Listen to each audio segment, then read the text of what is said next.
Olá, graça e paz, meu irmão, minha irmã. Estamos iniciando a leitura da Bíblia em 365 dias, uma dose de amor com a Palavra de Deus. Tem em mãos o nosso kit de fé, a nossa blindagem espiritual. Bloco de anotação, caneta ou lápis, a Bíblia, tão importante quanto a sua leitura diariamente, nos traz refrigério para a alma e sabedoria.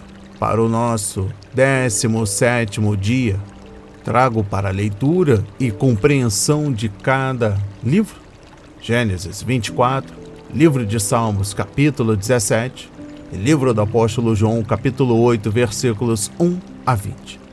Que a palavra do Senhor hoje adentre em vossos corações, transforme a sua vida para a honra e a glória do nosso Pai Celestial. Se desconectem de tudo e preste atenção nas mensagens que serão semeadas. Uma esposa para Isaque. Abraão já era velho, de idade bem avançada, e o Senhor o havia abençoado em tudo. Abraão disse ao mais antigo servo da sua casa, que governava tudo o que possuía: ponha a sua mão por baixo da minha coxa, para que eu faça com que você jure pelo Senhor, Deus do céu e da terra, que você não buscará uma esposa para o meu filho entre as filhas dos cananeus, no meio dos quais estou morando, mas que você irá à minha parentela e ali buscará uma esposa para Isaque, meu filho.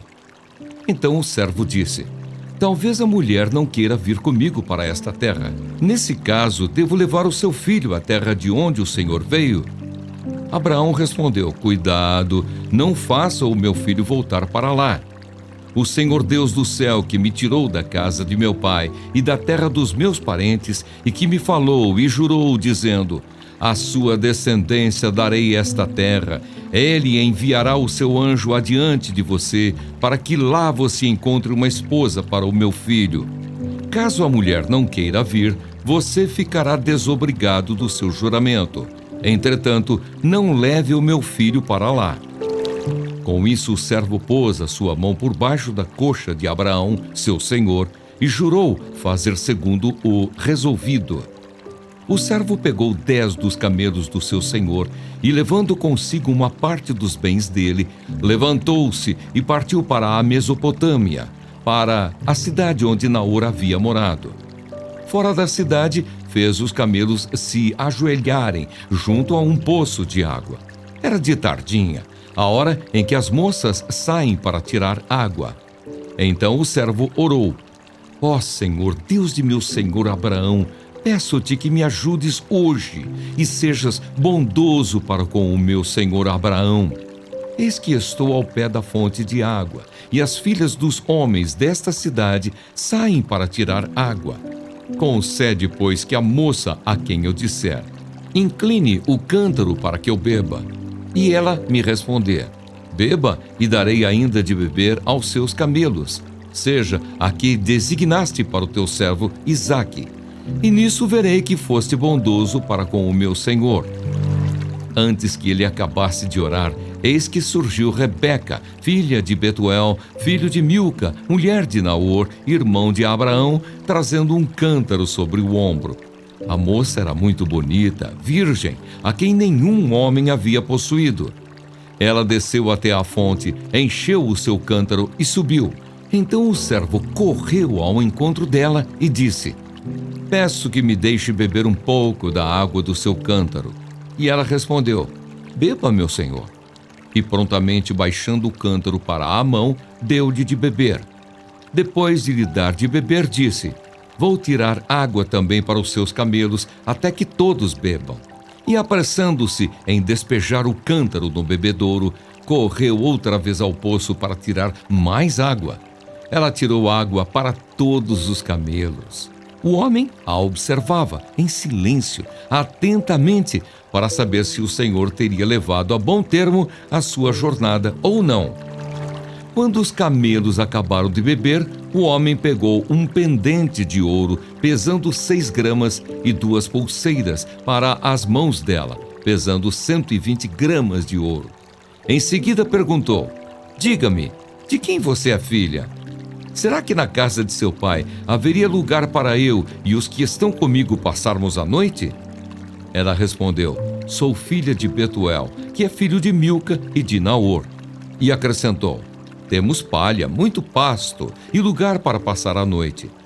Então o homem se inclinou e adorou o Senhor, e disse: bendito seja o Senhor, Deus de meu senhor Abraão, que não retirou a sua bondade e a sua verdade do meu senhor. Quanto a mim, estando no caminho, o Senhor me guiou à casa dos parentes do meu senhor. E a moça correu e contou tudo aos da casa de sua mãe. Ora, Rebeca tinha um irmão chamado Labão. Este correu ao encontro do homem junto à fonte. Acontece que Labão tinha visto o pendente e as pulseiras nas mãos de sua irmã e ouvido as palavras de Rebeca, sua irmã, que dizia: ele me falou assim e assim. Por isso, foi até onde ele estava e o encontrou em pé, junto aos camelos, ao lado da fonte. E Labão disse: entre, bendito do Senhor, porque você está aí fora? Já preparei a casa e o lugar para os camelos. Então o homem entrou na casa, descarregaram os camelos e lhes deram forragem e pasto. Também trouxeram água para que ele e os homens que estavam com ele lavassem os pés. Puseram comida diante dele. Porém, ele disse: não vou comer enquanto não disser o que tenho para dizer. Labão respondeu: diga. Então ele disse: sou servo de Abraão. O Senhor tem abençoado muito o meu senhor, e ele se tornou um grande homem. O Senhor lhe deu ovelhas e bois, prata e ouro, servos e servas, camelos e jumentos. Sara, mulher do meu senhor, já era idosa quando lhe deu à luz um filho, a quem o meu senhor deu tudo o que tem. E meu senhor me fez jurar, dizendo: não busque uma esposa para o meu filho entre as mulheres dos cananeus, em cuja terra estou morando. Pelo contrário, vá à casa de meu pai e à minha família, e ali busque uma esposa para o meu filho. Respondi ao meu senhor: talvez a mulher não queira me acompanhar. Ele me disse: o Senhor, em cuja presença eu ando, enviará o seu anjo com você e levará a bom termo a sua jornada, para que da minha família e da casa de meu pai você traga uma esposa para o meu filho. Você estará desobrigado do seu juramento, caso você for até a minha família e eles não quiserem dar a moça a você. Neste caso, você estará desobrigado do juramento. Hoje, pois, quando cheguei à fonte, eu disse: ó Senhor, Deus de meu senhor Abraão, leva a bom termo a jornada em que sigo. Eis-me agora junto à fonte de água. A moça que sair para tirar água, a quem eu disser: dê-me um pouco de água do seu cântaro, e ela me responder: beba, e também tirarei água para os seus camelos. Seja essa a mulher que o Senhor designou para o filho do meu senhor.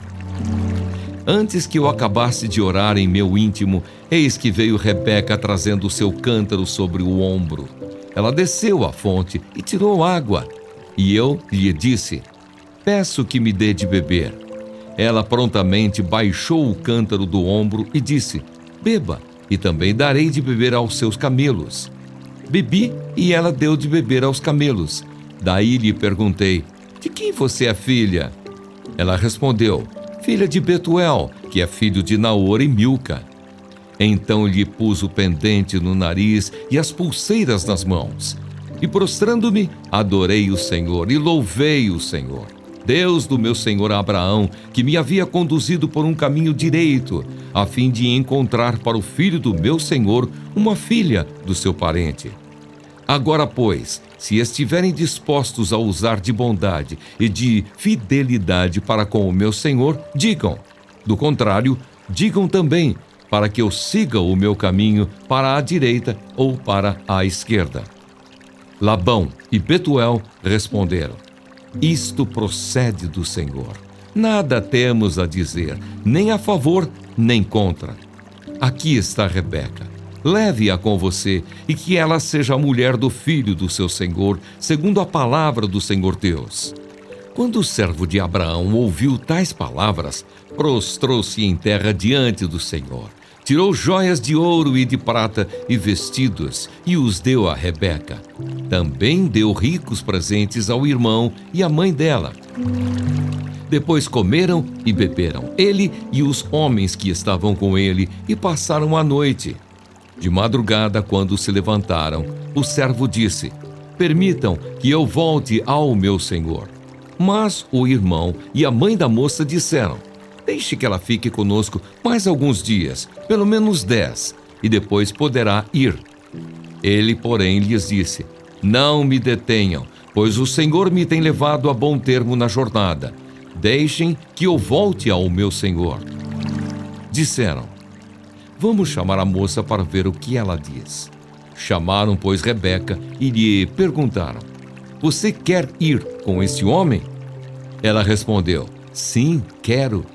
Então deixaram que Rebeca, a irmã deles, partisse, junto com a sua ama, com o servo de Abraão e os homens que estavam com ele.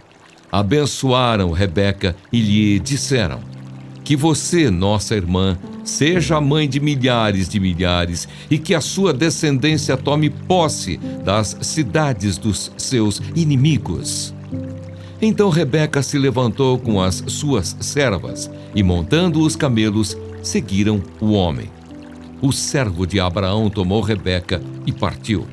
Ora, Isaque veio de Beer-lahai-roi, porque morava na terra do Neguebe. Ao cair da tarde, Isaque saiu para meditar no campo. Erguendo os olhos, viu, e eis que vinham camelos. Também Rebeca levantou os olhos, e vendo Isaque, desceu do camelo e perguntou ao servo: quem é aquele homem que vem pelo campo ao nosso encontro? O servo respondeu: é o meu senhor. Então ela pegou o véu e se cobriu. O servo contou a Isaque todas as coisas que havia feito. Isaque a conduziu até a tenda de Sara, mãe dele. Ele tomou Rebeca, e esta se tornou a mulher dele. Ele a amou. E assim Isaque foi consolado depois da morte de sua mãe.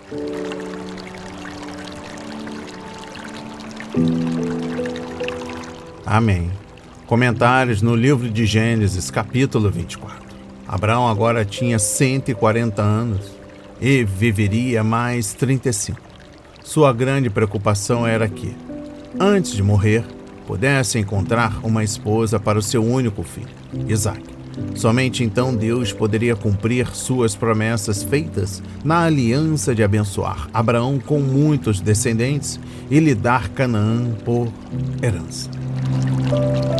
Abraão era um homem de fé que cria na palavra de Deus e sabia como aplicá-la em situações e decisões específicas.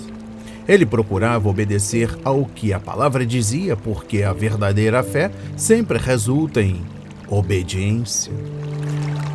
Quanto mais meditarmos na palavra de Deus, mais verdade encontraremos nela e mais direção ela dará à nossa vida.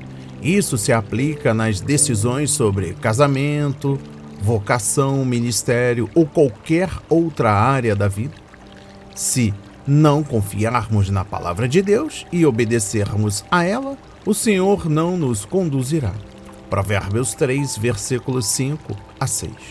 Compreendendo o versículo 9. O servo recebeu ordens de seu senhor e não as mudou. Ao fazer seu voto de obediência, ele falou sério e esforçou-se para cumprir o prometido.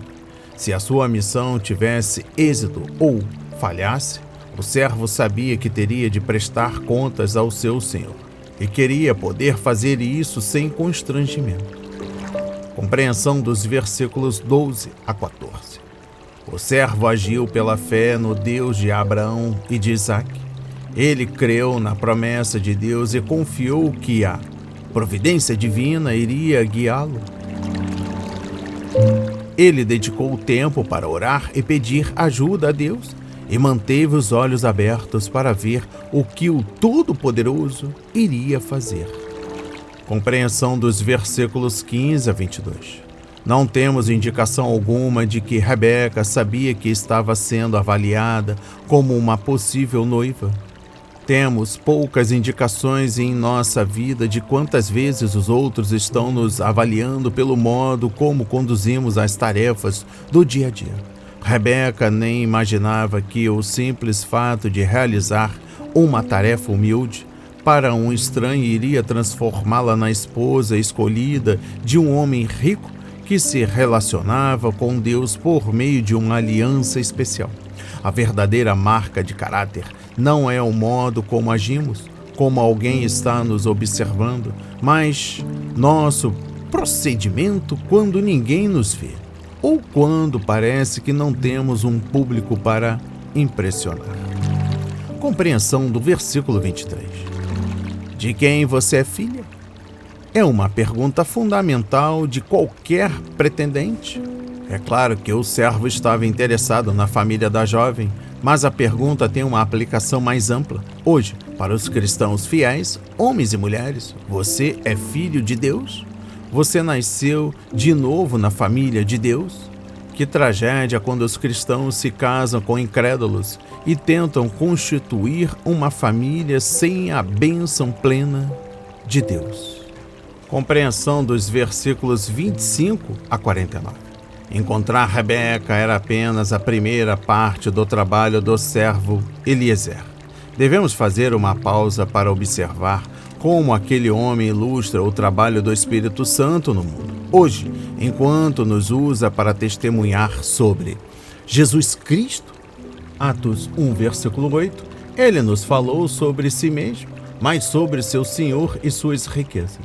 Em seguida, deu prova da fortuna de seu Senhor, assim como o Espírito nos dá as premissas e o sinal de nossas riquezas espirituais em Cristo. Compreensão dos versículos 50 a 55. O irmão e a mãe de Rebeca queriam que ela se tornasse esposa de Isaque, mas queriam que a moça esperasse pelo menos 10 dias antes de sair de casa. Este era um pedido natural, uma vez que os pais queriam passar o maior tempo possível com ela e talvez até convidar os vizinhos para festejar com eles. Compreensão dos versículos 56 a 57. O que motivou Rebeca a tomar a decisão certa? Ora, ela simplesmente ouviu as coisas a respeito de Isaque e creu. Viu a prova da grandeza, da generosidade, da riqueza de Isaque e desejou ser dele pelo resto da vida. Ela nunca havia visto Isaque. 1 de Pedro, capítulo 1, versículo 8. Mas o que ouviu a seu respeito foi suficiente para convencê-la a ir para Canaã com um servo.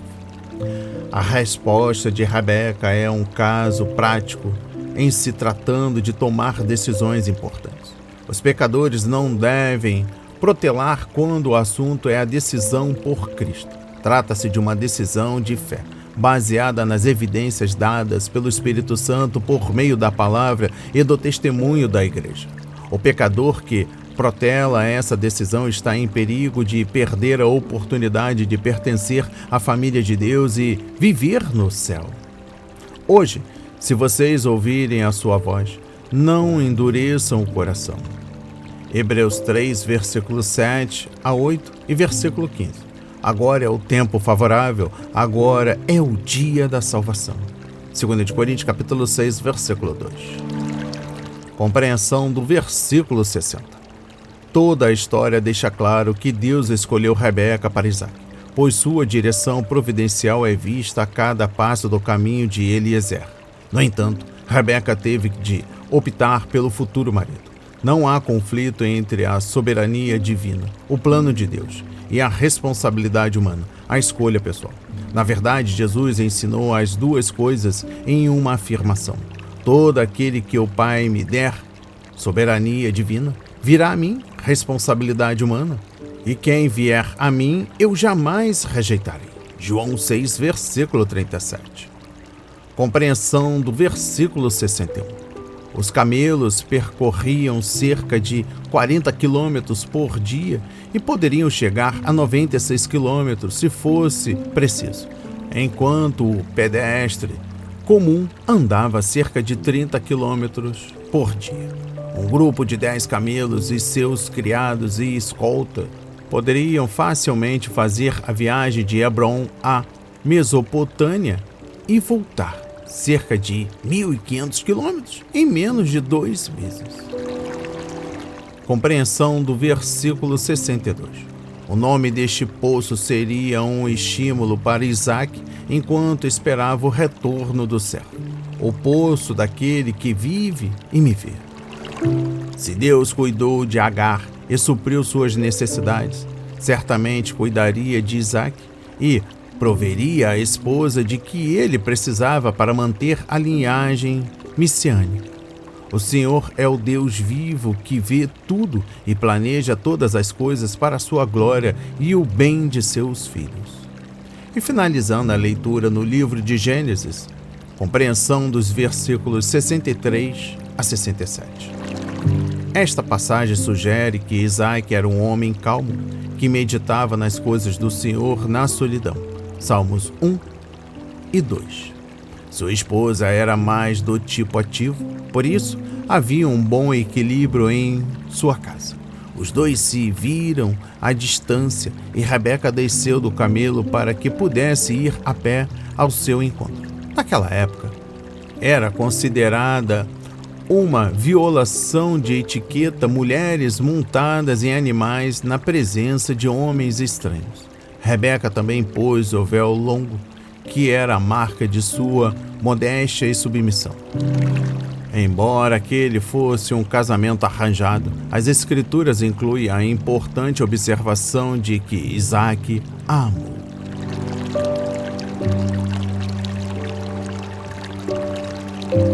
Súplica por proteção divina. Oração de Davi. Ouve, Senhor, a causa justa, atende o meu clamor. Dá ouvidos à minha oração, pois ela não procede de lábios enganosos. Venha da tua presença o julgamento a meu respeito. Os teus olhos veem com equidade. Sondas o meu coração, de noite me visitas, provas-me no fogo e não encontras em mim nenhuma iniquidade. A minha boca não transgride. Quanto às obras humanas, pela palavra dos teus lábios, eu tenho me guardado dos caminhos do violento. Os meus passos se acostumaram às tuas veredas, os meus pés não resvalaram. Eu te invoco, ó Deus, pois tu me respondes. Inclina os ouvidos para mim e ouve as minhas palavras. Mostra as maravilhas da tua bondade, ó Salvador daqueles que à tua direita se refugiam dos seus adversários. Guarda-me como a menina dos olhos. Esconde-me à sombra das tuas asas. Protege-me dos perversos que me oprimem, dos inimigos que me assediam de morte. Insensíveis, eles cerram o coração e falam com lábios insolentes. Andam agora cercando os nossos passos e fixam em nós os olhos para nos derrubar. Parecem-se com o leão, ávido por sua presa, ou o leãozinho que espreita de emboscada. Levanta-te, Senhor, enfrenta-os e arrasa-os. Com a tua espada livra a minha alma do ímpio. Com a tua mão, Senhor, livra-me dos homens deste mundo, cuja porção é desta vida, e cujo ventre tu enches com os teus tesouros, os quais se fartam de filhos, e o que lhes sobra deixam aos seus pequeninos. Eu, porém, na justiça, contemplarei a tua face. Quando acordar, me satisfarei com a tua semelhança. Amém. Compreensão no livro de Salmos, capítulo 17. Este é um dos 5 salmos identificados como orações. O título também é usado em Abacuque 3, versículo 1 e Salmos 70, versículo 20. Os livros em referência no que diz respeito orações encontram-se no capítulo 17, capítulo 86, capítulo 90, capítulo 102, capítulo 142. Uma vez que a maioria dos salmos contém orações ao Senhor, nós nos perguntamos por que esses 5 foram escolhidos para levar esse título especial. Com exceção do Salmo 90, escrito por Moisés, Eles descrevem o escritor em situações perigosas e clamando a Deus por livramento. Compreensão dos versículos 1 a 5. A declaração de justiça de Davi não era uma evidência de orgulho ou de hipocrisia, mas de fidelidade ao Senhor em situações difíceis. Podemos encontrar em uma linguagem semelhante em Salmos 18, 19 e 28. Davi tinha a consciência tranquila diante de Deus. Compreensão dos versículos 6 a 12. O inimigo havia cercado Davi, e embora ele fosse um exímio estrategista militar, sabia que, sem a ajuda do Senhor, não poderia escapar. Deus não era apenas o justo juiz, mas também o poderoso defensor que poderia proteger Davi e seus homens contra o inimigo. Compreendendo ainda mais o versículo 10, os inimigos tinham boca e coração arrogantes e insensíveis, uma palavra que literalmente significa mergulhados na gordura. Seu coração estava calejado de desobedecer repetidamente ao Senhor. Nas Escrituras, a gordura às vezes está associada a um estilo de vida egoísta e mundano. Estas pessoas eram moral e espiritualmente insensíveis ao que era certo e não se incomodavam quando faziam algo errado. Paulo disse que a consciência delas estava cauterizada. 1 Timóteo capítulo 4, versículo 2. Compreensão dos versículos 13 a 15. Davi agora viu o Senhor como seu bondoso Redentor, resgatando-o e a seus homens das mãos perversas de Saul.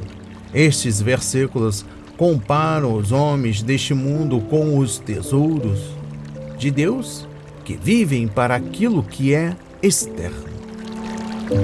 Compreensão do versículo 14. Deus reservaria o juízo para os inimigos de Davi, e a única recompensa deles seria nesta existência, e não na vida após a morte. As consequências de seus pecados também seriam herdadas por seus descendentes, enquanto os fiéis deixarão uma herança de bênçãos. E finalizando o capítulo 17, destaco no versículo 15, este é um dos poucos textos no livro de Salmos que menciona a vida futura. Despertar é uma metáfora para a ressurreição do corpo humano. Parece que Davi está dizendo, mesmo quando eu morrer, o Senhor não me abandonará, pois serei despertado e receberei um corpo glorificado. Verei seu rosto e ficarei satisfeito.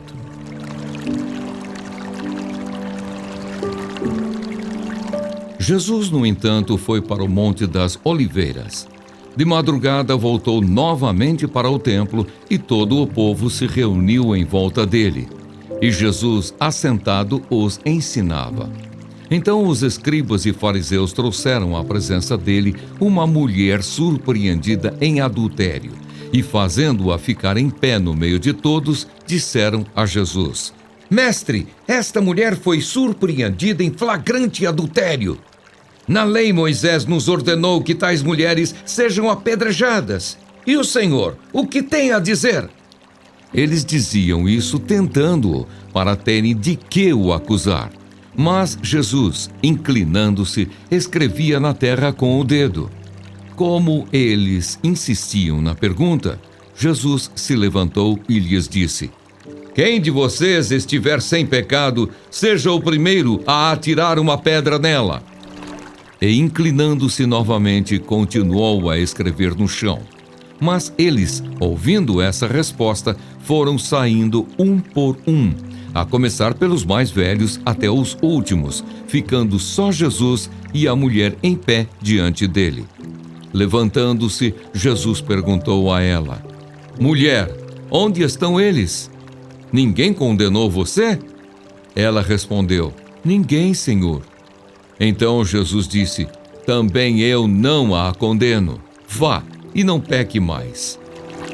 Jesus, a luz do mundo. De novo Jesus lhes falou, dizendo: Eu sou a luz do mundo. Quem me segue não andará nas trevas, pelo contrário, terá a luz da vida. Então os fariseus lhe disseram: Você dá testemunho de si mesmo. O testemunho que você dá não é verdadeiro. Jesus respondeu: ainda que eu dê testemunho a respeito de mim mesmo, o meu testemunho é verdadeiro, porque sei de onde vim e para onde vou. Mas vocês não sabem de onde venho, nem para onde vou. Vocês julgam segundo a carne, eu não julgo ninguém. E se eu julgo, o meu juízo é verdadeiro, porque não sou só eu que julgo, mas eu e o Pai que me enviou. Também na lei de vocês está escrito que o testemunho de 2 pessoas é verdadeiro. Eu dou testemunho de mim mesmo e o Pai que me enviou também dá testemunho de mim. Então eles lhe perguntaram: onde está o seu Pai? Jesus respondeu: vocês não conhecem a mim e não conhecem o meu Pai.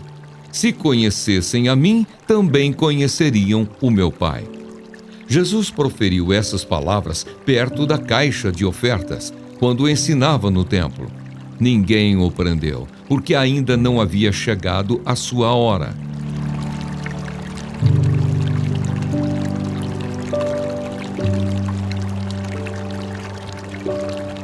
Amém. Compreensão no livro do apóstolo João, capítulo 8, versículos 1 a 20. Destaco no versículo 2. É possível ver que o desenvolvimento de todo o capítulo cresce a partir desse evento marcante no templo, a declaração de Nosso Senhor sobre ser Ele a luz do mundo. Referência versículo 12, certamente se encaixa, assim como suas palavras sobre julgamento verdadeiro e falso. A expressão que se repete, morrerão em seus pecados, está claramente fazendo menção ao julgamento da mulher, e o fato de que o capítulo termina com uma tentativa de apedrejarem Jesus mostra um perfeito paralelo com o início da história aqui revelada. Versículo 3. Nosso Senhor se encontrou novamente em conflito com os líderes religiosos judeus. Contudo, desta vez, eles armaram uma cilada, esperando obter evidência suficiente para prenderem Jesus e tirá-lo do caminho. Entretanto, seu plano falhou e a polêmica se surgiu. Neste capítulo vemos uma série de contrastes, revelando a beniguidade de Cristo e a maldade do homem. Compreensão no versículo 4.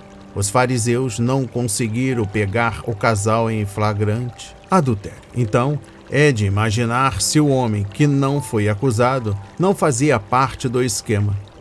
A lei ordenava que ambas as partes culpadas fossem apedrejadas. Levítico 20, versículo 10 e Deuteronômio 22, versículo 22. E não apenas a mulher. Parece muito suspeito que o adúltero tenha saído livre. Escribas e fariseus lidaram com essa questão de forma brutal, até mesmo no modo como interromperam o ensinamento do Senhor e empurraram a mulher para a frente da multidão. Compreensão no versículo 7. A lei judaica requeria que os acusados atirassem a primeira pedra. Jesus não estava pedindo que os homens sem pecado julgassem a mulher, pois ele era a única pessoa presente nesta condição. Se os nossos juízes hoje precisassem ser perfeitos, os bancos judiciais estariam vazios. Ele estava se referindo particularmente ao pecado da mulher, um pecado que pode ser cometido tanto no coração como no corpo.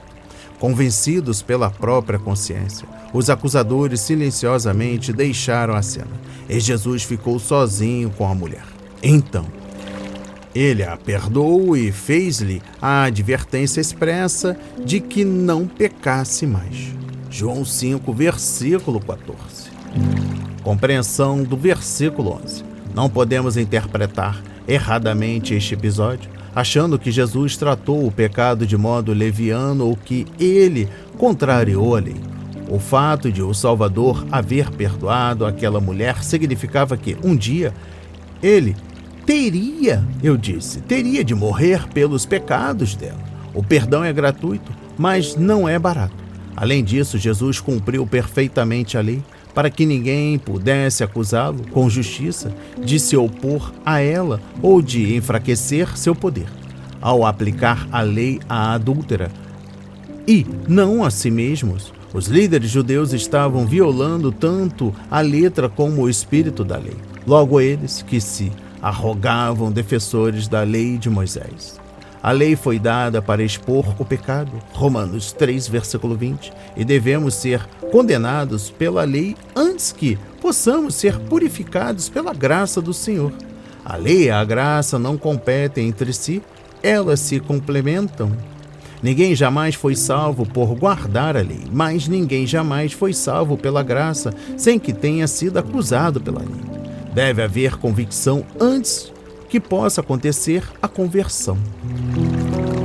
Compreendendo o versículo 12, seguir o Senhor Jesus significa crer nele, confiar nele, e o resultado é vida e luz para os cristãos. Os não salvos estão caminhando nas trevas porque amam as trevas. Uma das maiores mensagens nesse evangelho é que a luz espiritual está brilhando agora, mas as pessoas não conseguem compreendê-la e ainda por cima tentam apagá-la. Compreensão dos versículos 13 a 20. Nem todos os líderes judeus haviam deixado o grupo e outros não tiveram dúvida em vir para perto depois que a mulher se foi. Como de costume, eles debatiam com Jesus. Desta vez, acusavam-no de testemunhar a respeito de si próprio, ao alegar ser a luz do mundo. E os tribunais judeus não permitiam que uma pessoa testemunhasse ao próprio favor. Mas a luz deve carregar testemunho de si mesma. As únicas pessoas que não podem ver a luz são as cegas. Compreendendo ainda mais o versículo 15, Jesus deixa claro que o testemunho daqueles homens não era confiável, porque o julgamento deles era deficiente. Eles julgavam baseados na aparência, ou seja, um mero julgamento humano. Contudo, o Filho de Deus julgava com base no conhecimento espiritual. O modo como julgaram a mulher flagrada em adultério provou que não entendiam da lei nem de seu coração pecaminoso. E encerrando a leitura da Bíblia, destaco no livro do apóstolo João, capítulo 8, versículo 20, suas novas tentativas de prender Jesus foram, mais uma vez, frustradas pelo Pai, pois ainda não era a hora dele dar a vida. Quando os servos de Deus estão na vontade dele, podem ter coragem e paz enquanto cumprem seu dever. Que as palavras de hoje toquem corações quebrantados para a honra e a glória do Senhor.